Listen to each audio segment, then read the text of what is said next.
suppose, mate, let's start with one of the big stories of the weekend at Stamford Bridge. Chelsea hosting Liverpool. Liverpool off the back of back-to-back defeats in all competitions. The first little dip maybe under Arne Slot that we've seen of the type. Liverpool concede another late goal, give up another 3 points, drop from the top of the table.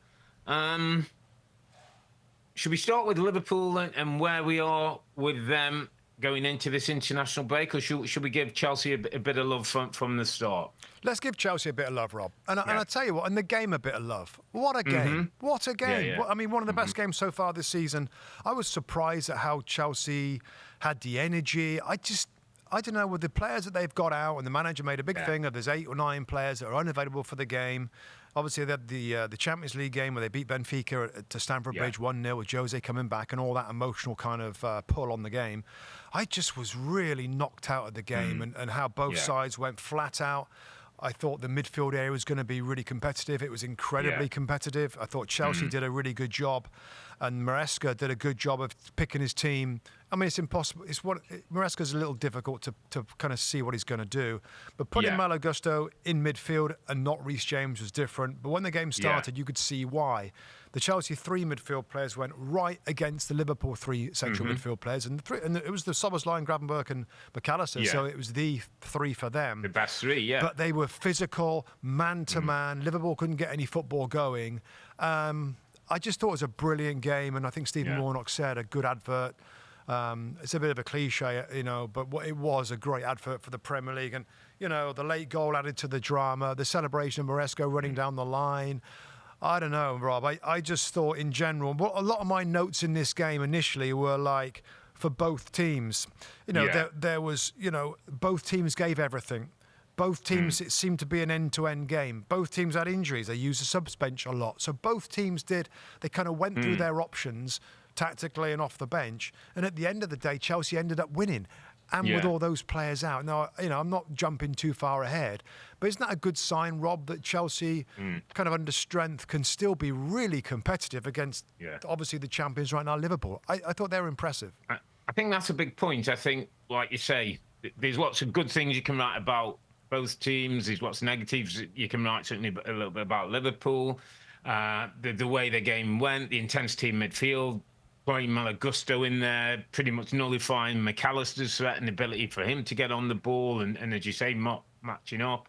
I thought Caicedo, Rob, is maturing into a proper, that defensive midfield player that we know is key to successful teams. They've got one.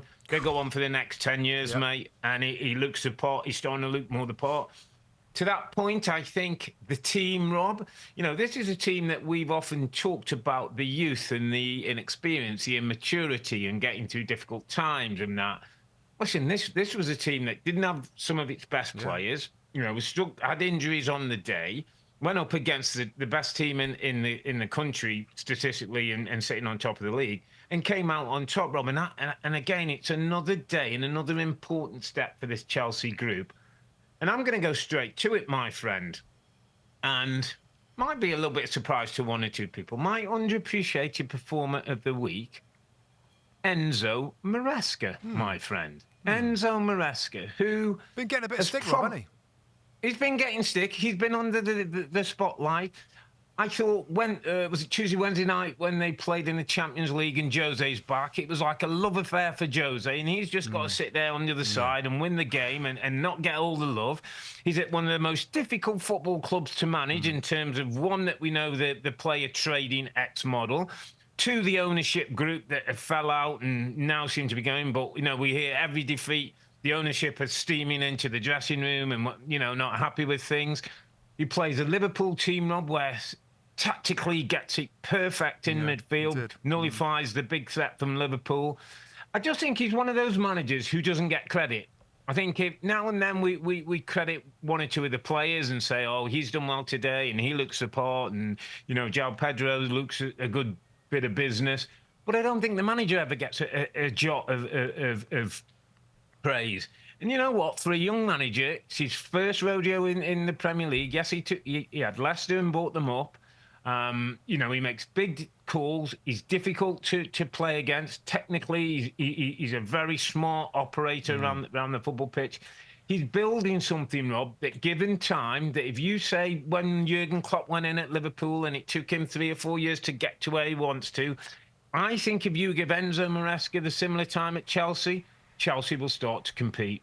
And so, mate, I just think in an era where he gets plenty of stick on a regular basis when things don't work out, how about a little pat on the back for Enzo Maresca and what he does? And by the way, when he runs down the touchline all the way to his teammates and back, I don't want a red card for that, mate. Those are scenes. I know. Those are Jose Mourinho. Those are Jurgen Klopp. Those are things that we all watch and want as football fans. Yeah. So, but all that and the red card, Enzo Maresca's my underappreciated performer of the week. Very, very well presented. Very well said, Robbie Earle. Thank you, sir. And I think I'm a fan of him. I've always liked him. I'm really nerdy with some of the stuff that I get into with football, watching what he does tactically. Didn't read what he did at the weekend. I like it. And I tell you what is interesting, Rob, a couple of things. Remember, he didn't have his best player in Cole Palmer. And the way that he motivated this group for this game after all that was very impressive. But you said you jumped on something which I'll follow up on. He's building. And you gave the example. Which example did you give? Jurgen Klopp at Liverpool. Jurgen Klopp did. I'll give you another example. We're seeing it right now play out. And Mikel Arteta. He has been building for many seasons, and with Liverpool having to do it, Arsenal having to do it. I think Pep was quicker, but he didn't get it success straight away. To be a champion in England, it isn't something that often comes round very suddenly. I mean, I'm sure there's examples, Leicester City maybe suddenly, but often you have to build. And and we could look back, and say, well, he was building, got a bit of stick, got through some difficult times, won the World Club Cup, and was building, had to deal with different players coming in and out, Rob, and that's been criticism. Well, just what makes the job difficult is having to readjust, have new players. Oh, he's another winger, he's a new defender, he's a new midfielder. To your question, Rob, though, to your point, do Chelsea allow you to build? Liverpool allowed Klopp. Yeah. Arsenal have allowed Mikel Arteta. Will Chelsea allow him the time that might be 3 more years of building to get where they got, or will, the spotlight and the gossip and it's Chelsea and they don't keep people too long unless you win.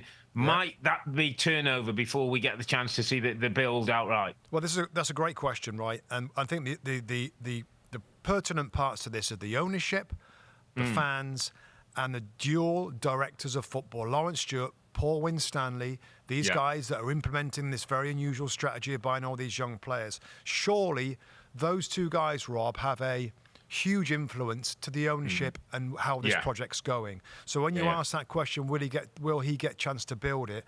I hope those two guys back him and suggest to the ownership that he's worth sticking with. The only loose cannon in all this are the fans. And if there's a run of games where he's not getting results, the fans turn that club into a very difficult environment for the manager, where it sometimes becomes untenable. I hope they don't have that sort of run, and I hope he does get a chance to build, Rob. So, no, I like that shout. I was actually surprised at how good they were, Chelsea, with all the problems that they've got. And they really kind of deserved, late though the goal was, in Esteval, Rob. And just a quick line on Esteval, we've had a few glimpses of him. We saw him in the Club World Cup playing against Chelsea, of course. Gets his goal. He's 18. He's a talent, proper, real talent. If you get Garnacho going the other side of the pitch, mate, and him one side, I mean, but that's new again, isn't it, Rob? That's new again. Yeah. New players to get used to everything. So, no, I really like Chelsea, Rob, and that's a good shout. Now let's flip it over to Liverpool, Rob, and that's 3 defeats now. 3 on the bounce. 3 on the bounce, all competitions. Go on then, mate. So just quickly, I'll set you up with the team. I mean, it was kind of near their strongest team, isn't it? I mean, obviously the goalkeeper changed. Alisson was out. Mamadashvili went in and looked okay. You had a back four of Bradley, Konate, Van Dijk and Kirkez. Your midfield 3 from last year. Salah from last year on the right. Isak, the most expensive player in the history of the world, whatever, up front. And Gakpo, your consistent number 11 on the left-hand side. Why are they not, or did they not, get a result? It's a good question. So, let me start with the two fullbacks, my friend. Which fullbacks in modern day football are very key players in terms of when you're building out the back. I think neither of the two fullbacks. Bradley had a difficult day against Garnacho on one side, came off at half time. And probably it's not just in some respects not this fault. Let me say, defensively, when Liverpool were looking to build up, their build-up play was really poor. Right. It was really poor, mate. I was keeping that. Canate, who came off with injury, is struggling on, I think, in build-up. I don't think it's Bradley. Kirkaz is still to settle into Liverpool.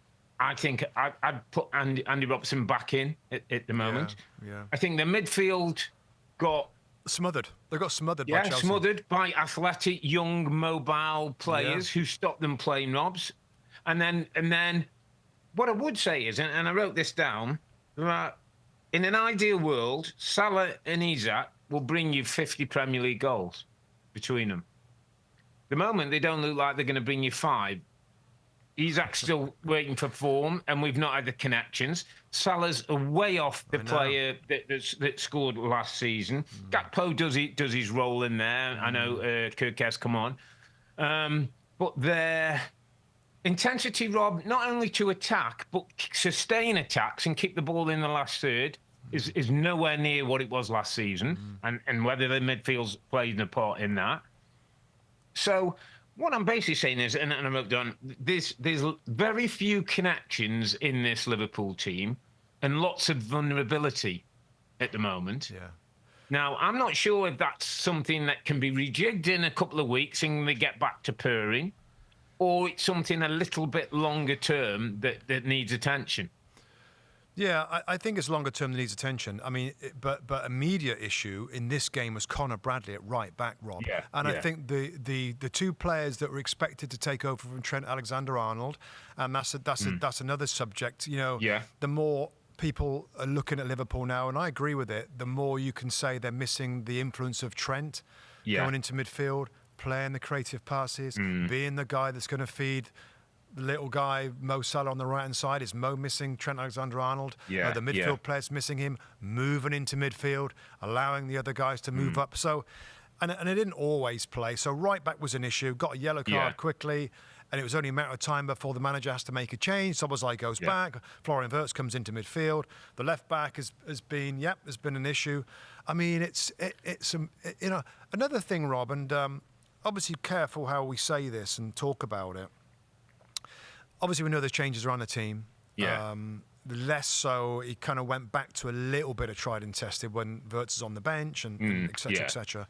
Yeah. But, you know, there was Virgil van Dijk, Rob. I never really saw the quote. I saw it reported a few times, basically sort of saying, like, I repeatedly said, I'm paraphrasing here, that this was going to be a difficult season for what's happening on it. I did see that. But also off the field. Of course, he's referencing the tragedy of Diogo Jota, and I get it. I get it, Rob. How it's hard a difficult thing be. to talk about, isn't it? Yeah, it's not something that you. But you know, players. We've seen the reaction. We were there the day with Mo Salah on the pitch. We know what it's meant to this group of players, and it can be affecting in many different ways.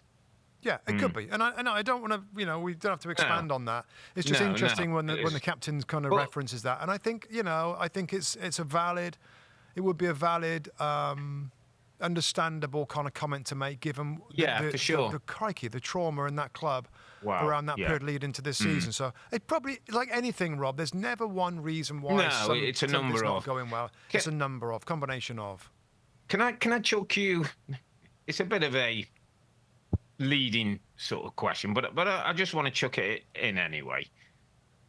You know, Liverpool this summer spent a shed load of money on taking this club to the next level, having the depth that's required, going deep in all competitions. And I think we talked on the podcast, and we pointed to the fact that bedding some players in is going to be as difficult as Arne Slot coming in last season and taking over Jurgen Klopp's team. But if you look at Wirtz, Isak, Ekitike, Kirkes, and Frimpong, I dare say it's only Ekitike who's really made a mark so far. Yeah. Yeah, and that's a big part of it, isn't it, Rob? When we talked about the players that are sadly not longer at the football club, you know, you need your new guys to come in, and I don't want to be the guy to say, I thought this could be an issue, but when you've got of your outfield, I've said it so many times, 4 or 5 changes to the champions. That's kind of a lot of positions in a team that has to be hit the ground running, because to win the Premier League title, you know, you can't slip up too many times. You can't lose more than 4 or 5 games, and then you're going to be out of it. So those players, that's a good point you make. Those players haven't made a mark yet, and that's not to say, Rob, that they won't. And I always felt like my kind of pre-season thought was, wow, like these players they're signing, but it could take a little bit of time. And in that time, they might slip up enough to kind of give Arsenal, maybe others, a chance to win it. Yeah. I feel like the team will get better. I feel like Florian Wirtz will get better. I feel like Isak.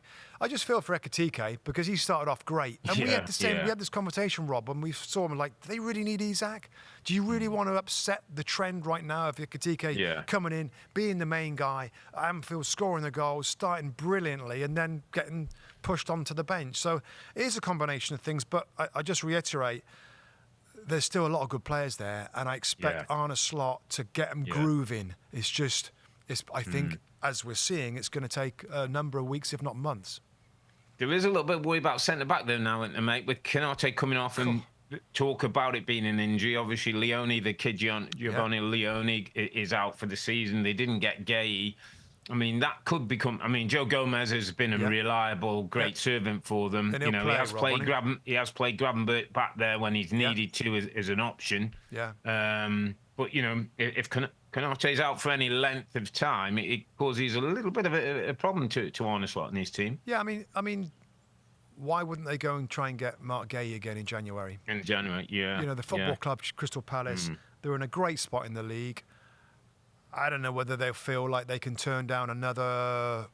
I mean, January, Rob, what was it, 30, 40 Probably million? 30, 40 in it, 30, 40 in that, or 6 months wait and get nothing. You get for free. You know, do they want to turn down 40 million? It's going to be a big call, isn't it? I mean, Liverpool need, and there's a thought that others might be in for him. Yeah. I think he wanted to go to Liverpool, and Liverpool's a gigantic club. I still think Liverpool, if they want him in January, they can go and get him, and that would make a big difference. So, yeah, just a few issues. Just on that one, mate, finishing up, do you see, is there anything in looking at Liverpool when, so far with Arne Slot and Liverpool, they've generally been leading the way, and things have gone pretty much to form. You know, the 10-point gap, their form dropped off at the end of last season, but they had such a gap, they won it by 10 points. Is there anything in seeing a different side of Liverpool? If Arsenal can push on a little bit, and we'll talk about Arsenal next, like chasing it a little bit, not being top of the tree. Yeah, I don't know how that affects the team. I don't know how that inspires them. Does it motivate them to try and catch? Does it sort of like, does it burst that bubble a little bit? Like, you know, I mean, but everybody thought that Liverpool were going to run away with it. That there wasn't like a lot of people said, forget about it. If they get Isak as well, forget about it. It's done, and it's just, you know, it's just not that easy in this league right now. And you know, the defensive side of things, Rob, we said that this wasn't sustainable to score those late winning goals, to win, to stay top of the league. And I said, didn't I? Was it to you? I said, like, the 3 things that could happen here. You know, they're going to keep. They've got to figure out the defending. Will they find it? You know, or will they not? And they drop points. Well, that's what they're doing right now. They got 9 goals conceded in 7, which, when I look at the top of the table, Chelsea have 9 goals in 7th, and then you're right down to 10th place with 11, Manchester United. So, you know, top teams don't concede that amount of goals. That remains for me to be the one major concern for Arne Slot. And I know the talent they've got going forward.